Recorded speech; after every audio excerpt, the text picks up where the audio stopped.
প্রথমবার ভগবানের জন্য বানাচ্ছি আমার গণেশ ঠাকুরের জন্য মতিচুরের লাড্ডু। প্রথমবার যেহেতু বানাচ্ছি, ভুল ত্রুটি যা হবে ক্ষমা করে দিও।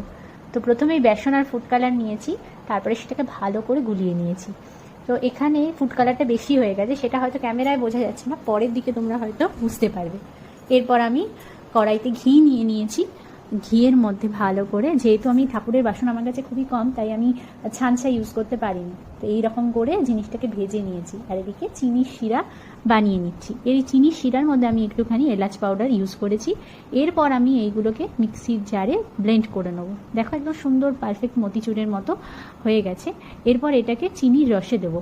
চিনির রসে দেওয়ার পর এর মধ্যে চারমগজ, একটু কাজুও দিয়েছি আমি, সেই ক্লিপিংটা নিতে ভুলে গেছি। এরপর চিনির রসে যখন মিশিয়েছিলাম, কালারটা আরও ডার্ক হয়ে গেছে, দেখো তোমরা এখন বুঝতে পারছো। কিন্তু যাই হোক, লাড্ডু পাকাতে আর লাড্ডু বানাতে কিন্তু আমার কোনো অসুবিধা হয়নি। আর ভগবানকে দেবো বলে চেখেও দেখতে পারিনি।